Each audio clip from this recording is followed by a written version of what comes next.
Olá, sejam bem-vindos a mais um vídeo aqui do nosso canal.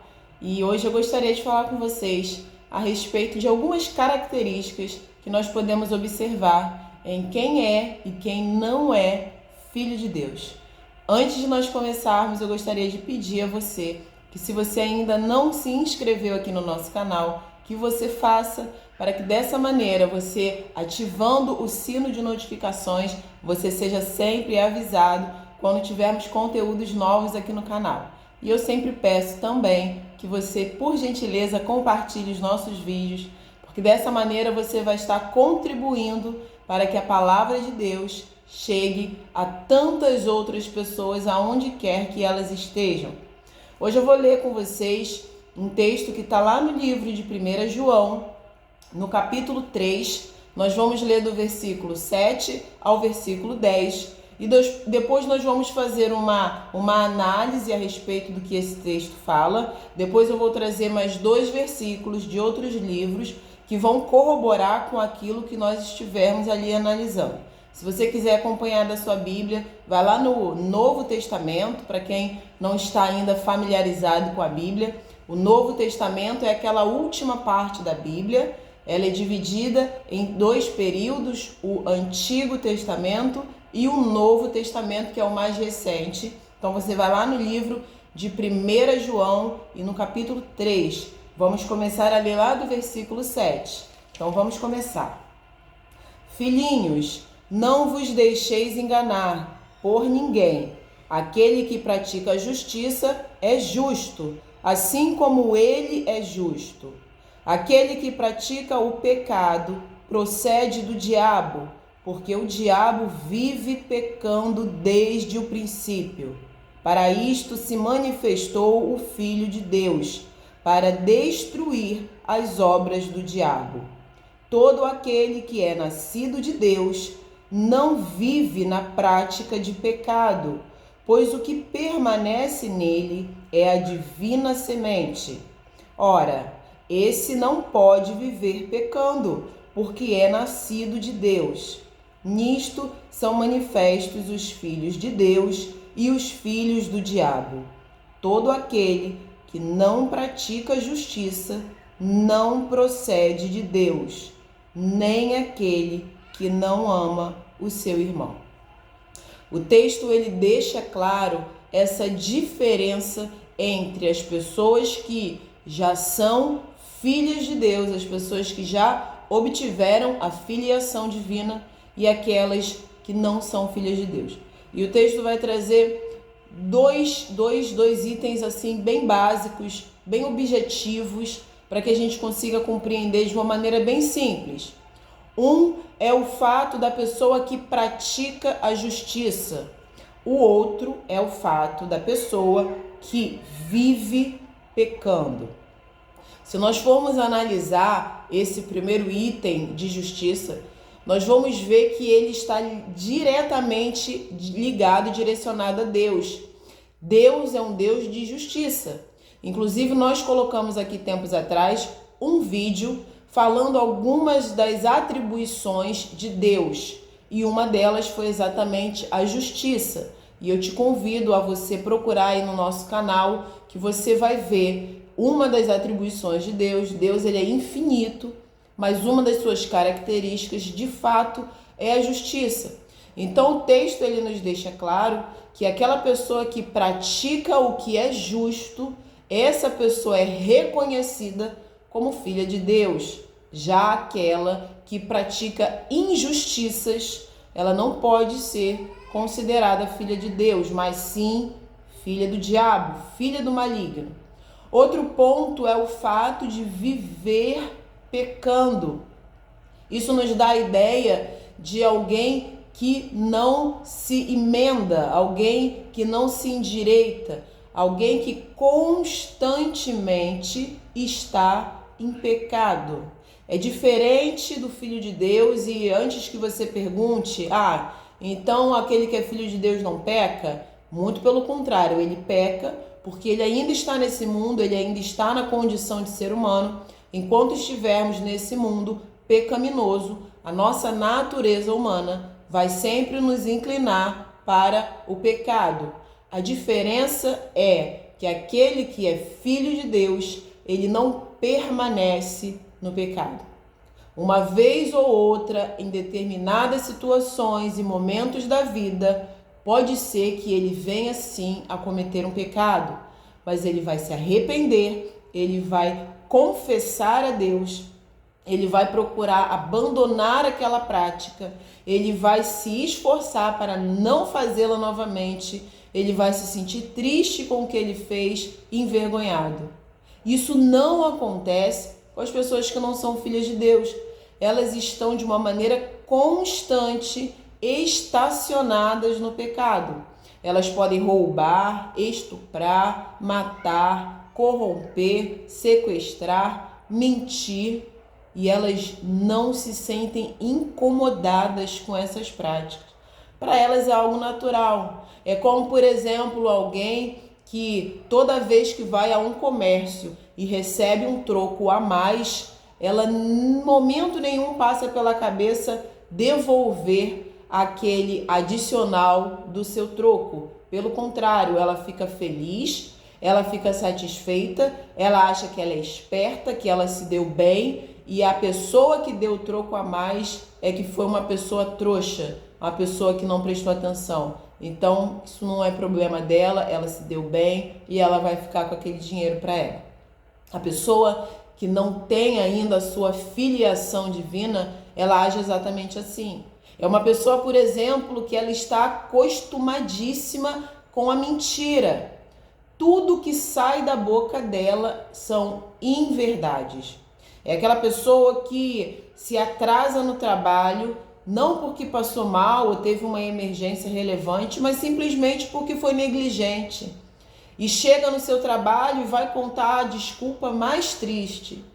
É aquela pessoa que está devendo alguém e já recebeu o dinheiro, mas ela simplesmente não quer pagar. E ela vai chegar para a pessoa que ela está devendo e ela vai contar a maior história. Ela vai falar que foi roubada, foi furtada, que seu salário atrasou, o filho ficou doente. Se precisar, ela vai até matar algum parente. Essas pessoas que se auto-intitulam espertas, na verdade, elas não são filhas de Deus. E o texto é claro: quem não é filho de Deus é filho do diabo. Agora eu vou trazer um outro versículo para vocês, para a gente compreender um pouco mais a respeito desse texto.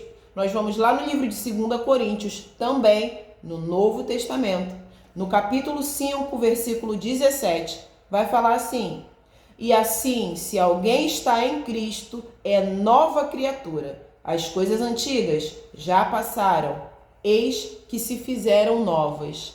As coisas antigas, os hábitos, os costumes, os gostos, o posicionamento, a maneira de pensar, a maneira de viver, é coisa antiga, ficou para trás. Eis que se fizeram coisas novas, mas apenas para quem está em Cristo. A gente precisa entender que quando você deixa Jesus entrar na sua vida e você coloca a sua vida nas mãos dele, a partir daquele momento você está se entregando a ele, entregando a sua vida, e tudo na sua vida vai ser mudado. Quem mentia não vai mentir mais, quem roubava não vai roubar mais, quem matava não vai matar mais. Essa é a maior mudança que existe visivelmente, falando do âmbito natural, carnal, é a mudança de comportamento. É claro que isso não vai acontecer da noite para o dia. Deus, ele gosta de trabalhar no processo, muito mais do que no ato. A conversão, aceitar a Cristo, é um ato. Você faz isso no momento que você decide. Mas a santificação, a maneira como Deus vai trabalhar em você, no seu caráter, ele vai te aperfeiçoar, ele vai te purificar. Isso sim não é um ato, isso requer um processo. E um processo que não tem previsão de ser concluído. Mas até a volta do Senhor Jesus, tenha certo que Deus vai concluir em você, em nós, a obra que ele começou. Então esse texto ele nos mostra que aquele que está é permanente, não é que ele passou por Cristo, não é que ele esteve em algum momento, é aquele que está, é aquele que está estacionado em Cristo. Ele é uma nova criatura. ele é uma nova pessoa. Isso requer um novo comportamento.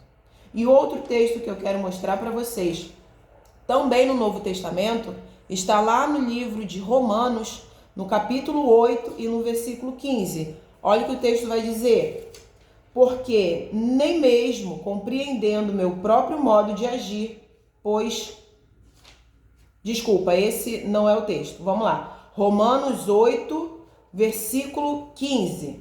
Está escrito assim: porque não recebestes o espírito de escravidão para viverdes outra vez atemorizados, mas recebestes o espírito de adoção, baseados no qual clamamos Abba, Pai. O versículo vai falar sobre adoção. Nós sabemos, e se você ainda não sabe, não tem problema, você talvez esteja buscando agora introduzir a espiritualidade na sua vida, buscar quem é Deus, o que é Bíblia, o que isso tem a ver com a minha vida, de que maneira que isso pode mudar o meu comportamento. Não tem problema nenhum, esse é um canal exatamente para levar a palavra de Deus de uma maneira um pouco mais simples, para ajudar na compreensão de vocês. Então, quando a gente fala a respeito de adoção, a respeito de filiação, Deus Pai, a gente precisa entender que todo ser humano, desde que nasce, ele é uma criatura do seu Criador. Somos criaturas de Deus. Essa história que a gente ouve muito, eu também sou filho de Deus, não é bem assim, e a Bíblia deixa claro isso.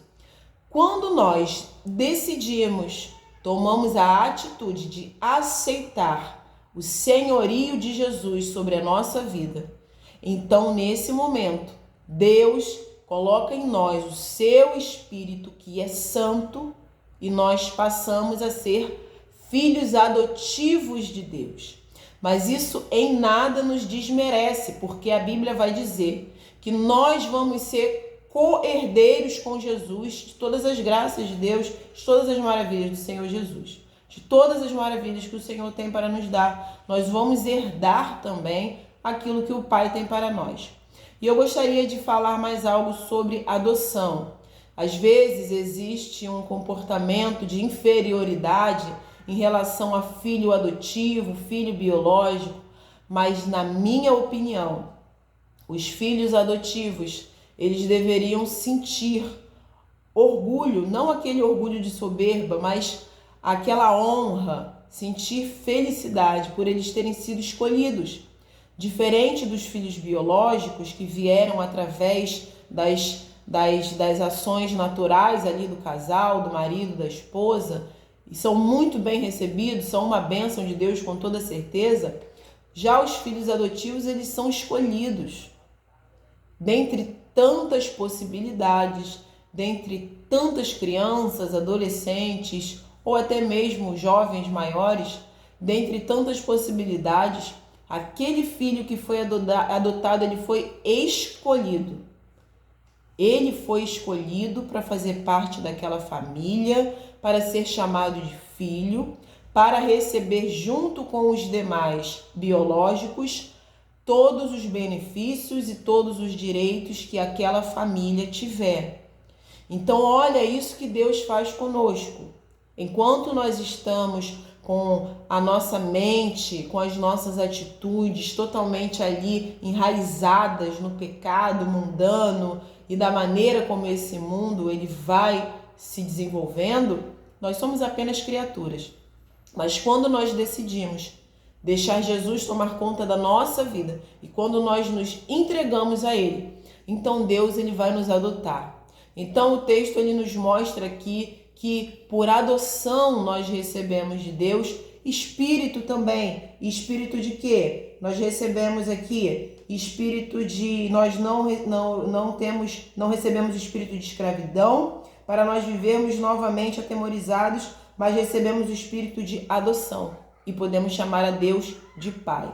Agora voltando no nosso texto principal, lá em 1 João, capítulo 3, versículos de 7 a 10, nós podemos compreender que as pessoas que agem de uma maneira justa, de uma maneira correta, aquelas pessoas que cumprem as suas promessas, que valorizam o seu nome, a sua reputação, respeitam o outro, aquelas pessoas que tentam levar uma vida mais próximo da perfeição. É claro que a gente precisa deixar bem destacado que o ser humano ele não é perfeito em todas as suas ações. E todos pecam, todos erram. Mas a maior diferença que a gente precisa trazer à mente é a permanência no erro ou no acerto. Existem pessoas que elas vão errar, mas elas vão se consertar, elas vão buscar ajuda em Deus, elas vão se dedicar, se esforçar a não fazer aquilo de novo. Existem pessoas que elas não estão nem aí para o que elas estão fazendo. Se tiver que matar, mata, se tiver que roubar, rouba, se tiver que mentir, mente, se tiver que trair, trai. Para elas é algo tão natural quanto respirar, quanto piscar os olhos. É algo que faz parte da essência, do caráter delas. Elas fazem a injustiça e elas não sentem culpa nenhuma, não se envergonham. Muito pelo contrário, elas se sentem espertas, porque elas foram espertas.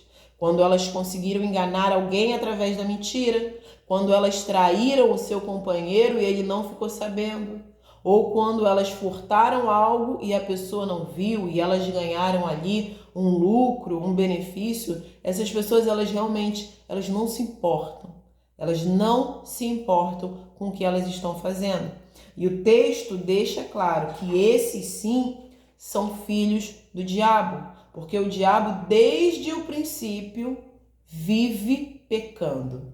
Essa expressão vive pecando nos dá a entender e trazendo também para essas pessoas, esses seres humanos, assim como nós, pessoas, mas que têm esse tipo de comportamento, que parece que para viver eles precisam continuar no pecado, porque um pecado ele chama o outro.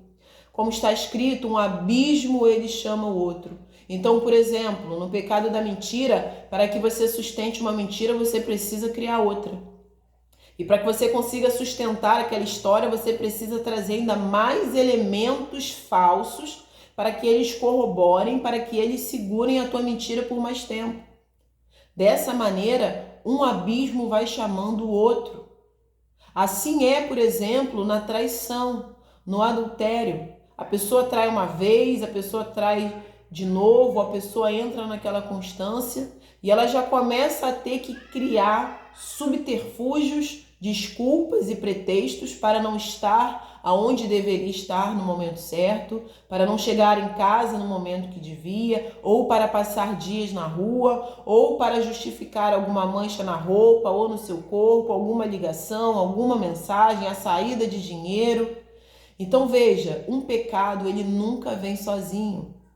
Assim como as bênçãos de Deus, quando a gente busca fazer a vontade dele, elas também não vêm sozinhas. O Senhor vai alargando a sua mão sobre a nossa vida e em todas as áreas da nossa vida o Senhor vai nos abençoando. Ao contrário disso, o pecado ele não anda sozinho. Ele chama consigo outras desgraças. A pessoa trai o seu cônjuge, depois ela já não consegue sair daquele laço. Muitos tentam se livrar dos seus amantes através do homicídio. Se eu matar o meu amante, eu me livro disso. As pessoas não vão descobrir, eu vou manter o meu casamento. Muitas pessoas acabam entrando nessa situação. Aí mata o amante, aí chamou um outro problema. Agora, além de adúltero, virou um homicida. E como que vai esconder esse crime? Então a pessoa ela vai se enrolando cada vez mais. A pessoa ela vai se afundando cada vez mais, porque ela vive uma vida de pecado. Ela não se arrepende, ela não tem vergonha, ela não se incomoda. Isso para ela é natural. Ah, todo mundo faz, eu vou fazer. Todo mundo mente, eu vou mentir. Todo mundo rouba, eu vou roubar. Todo mundo trai, eu vou trair. Mas Deus ele nos convida a não imitar os homens, mas sermos imitadores de Jesus. Então a mensagem que fica hoje para todos nós é que se nós desejamos ser conhecidos e reconhecidos como filhos de Deus, nós precisamos parar de imitar as pessoas e começar a imitar Jesus Cristo. De fato, nós precisamos copiar e colar em nós mesmos as atitudes de Jesus. É claro que nós sabemos que Ele é Deus e nós somos pecadores, nós somos feitos de carne, nós somos suscetíveis ao erro o tempo todo. Mas isso não pode ser usado como um pretexto para que a gente fique estacionado no pecado. A gente sabe que aquele que vem de Deus, ele pode sim cair, ele pode sim errar, ele pode sim cometer pecados, mas ele não vai ficar ali acomodado. Uma vez que Deus nos adotou, nos tirou das mãos de Satanás e nos lava e nos purifica e nos dá novas roupas e nos deixa limpos, se nós viermos a cair novamente no lamaçal do pecado, isso vai nos incomodar tanto que nós vamos pedir novamente a ajuda do nosso Pai para a gente poder voltar a ter as nossas roupas limpas. Porque uma vez que Deus muda o nosso coração e a nossa mente, ela não retrocede, ela não volta a ser o que era. Então o Filho de Deus, quando ele peca, ele se sente sujo, incomodado, ele vai confessar ao Pai o seu pecado para que o Pai novamente o possa limpar. Aquele que é filho do diabo, ele deita e rola na lama e não se sente incomodado com isso. Eu espero que você tenha compreendido essa mensagem. Eu gostaria de fazer um pedido que você gentilmente compartilhe esse vídeo com no mínimo uma pessoa do seu WhatsApp ou que você coloque pelo menos uma rede social sua. O nosso trabalho aqui é por vocês, é por pessoas que precisam ouvir a palavra de Deus e que por algum motivo talvez não busquem uma igreja ou talvez não consigam de uma maneira independente estudar a Bíblia. Então Deus colocou no meu coração abrir esse canal para que outras pessoas mais distantes de mim possam receber essa ajuda, esse acompanhamento de uma maneira mais simplória, de uma maneira mais prática. Eu espero que você tenha gostado. Muito obrigada pela sua atenção, pela sua companhia aqui. E se inscreva aqui no nosso canal, faça parte aqui do nosso canal e que Deus te abençoe.